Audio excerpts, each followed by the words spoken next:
बांकुड़ा जिले के कोतलपुर इलाके में असावधानी के कारण 5 बीघा जमीन पर रखी हुई धान की पकी फसल जलकर खाक हो गई। आपको बता दें कि इस घटना के कारण किसानों को लाखों का नुकसान हुआ है, जिसके कारण किसान बड़ी आर्थिक क्षति की समस्या से प्रभावित है। बताया जा रहा है कि धान की बेकार पराली जलाने के चक्कर में ये दुर्घटना घटी है। अन्य किसानों का कहना है कि एक किसान अपने खेत में रखे बेकार पराली जलाने के लिए उसमें आग लगाई थी। तेज हवा की गति के कारण उनके कंट्रोल से बाहर हो गई और देखते ही देखते आग ने विकराल रूप लेना शुरू कर दिया। कुछ अन्य किसानों की नजर आग पर पड़ी। किसानों की तत्परता के कारण किसी तरह से आग पर काबू पाया गया, लेकिन तब तक 5 बीघा पका धान जलकर राख हो चुका था।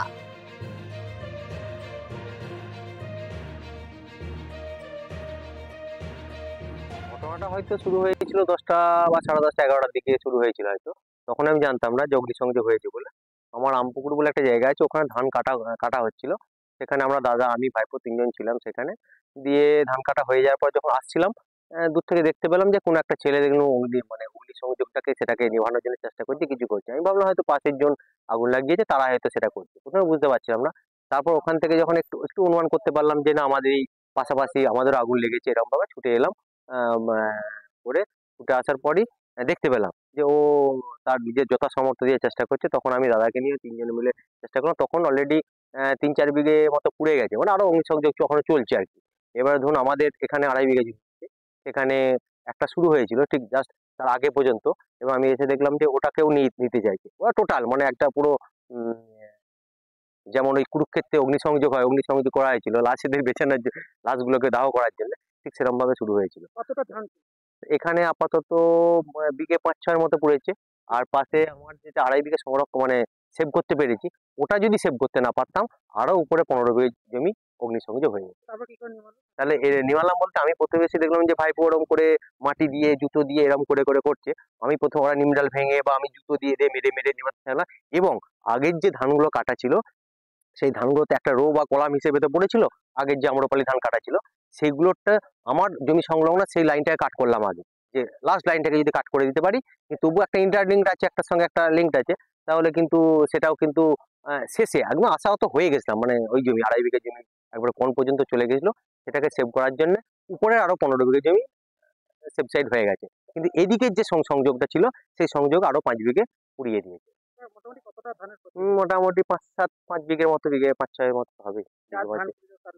তাদের নাম বলতে একজন বাপি পণ্ডিত, আমি ভালো নামটা জানি না, বাপি পণ্ডিত আছে ম্যাক্সিমাম। তারপর আরো আছে বিল্টু সরকার বলে একজন আছে, তারপর মন্টু নন্দী আছে। আগুনটা লাগা ওই যারা পুরনো যে খড় পুড়াতে গেছিল, পুড়িয়ে তিনি আর সেফ সাইড করতে পারেনি, তাকে কন্ট্রোল রাখতে পারেনি। যেটা কন্ট্রোল বিহীন হয়ে যাওয়ার পর তখনই সেটাকে আরো স্প্রেড হয়ে যায় এবং তার সাথে বাতাস সহযোগিতার মাধ্যমে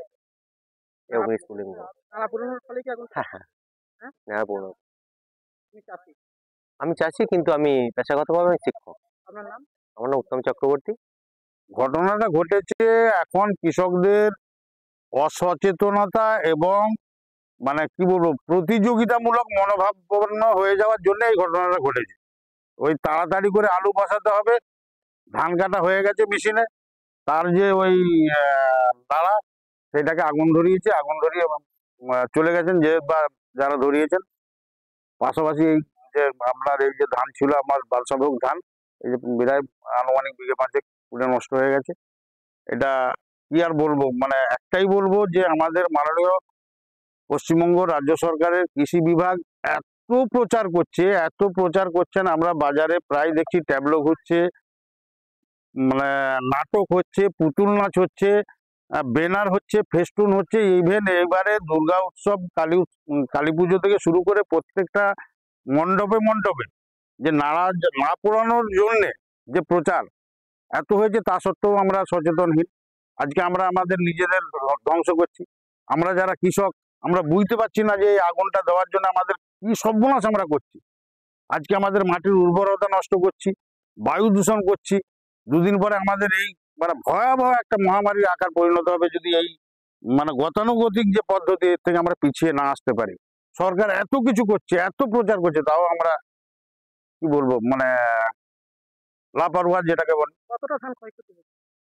দেখছি প্রায় 5 বিঘে আশপাশ হবে এরকম। কি ধান ছিল?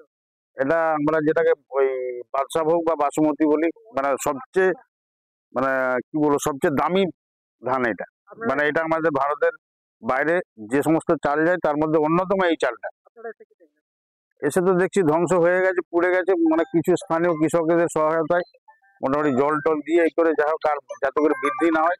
যদি আরো বৃদ্ধি হতো আরো হয়তো 10-15 বিঘে পুড়ে যেত। এটা কাদের জমি? কাদের? এটা সিয়াস গ্রামের ওই আমাদের বাপি দাদের, জমি কাদের? বংশী নন্দী। হ্যাঁ বংশী নন্দী আর বাপি, ওই তো বংশী নন্দী, প্রশান্ত পণ্ডিত আর আনন্দ সরকার। এদের জমি। আপনি কি এখানে স্থানীয় কৃষক? না, আমার পাশের ওই চ্যানেল ওই পারে আমাদের। এখানে কি আপনি ধান এই পুড়ে যাওয়ার খবর দেখে আমি এসেছি, যেহেতু আমি নিজেও একজন কৃষক। মানে একটা বিরাট যন্ত্রণা। আপনার নাম? আমার নাম আব্দুল হালিম। এই ধানের অনেক বিস্তর 5 বিঘার মতো জমি, মানে মোটামুটি ওই 5 বিঘা, অ্যারাউন্ড 5 বিঘার মতো জমি পুড়ে গেছে। মোটামুটি হাঁস ধান ছিল মোটামুটি, কারণ এখন সব ধান তো উঠে গেছে, হাঁস ধানটাই জমিতে আছে। হাঁস ধানটাই হয়তো কেউ ওখানে আগুন নাড়া লাগাচ্ছিল, সেখান থেকে ফুলকি ধরে মোটামুটি ইয়ে হয়ে গেছে।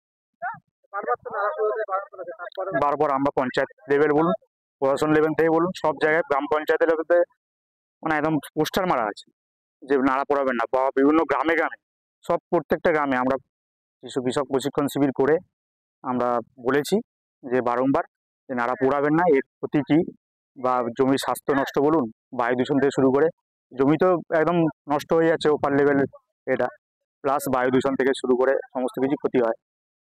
সেটা বারবার আমরা প্রচার মাধ্যমে করেছি এবং এখন এসে কি দেখলেন?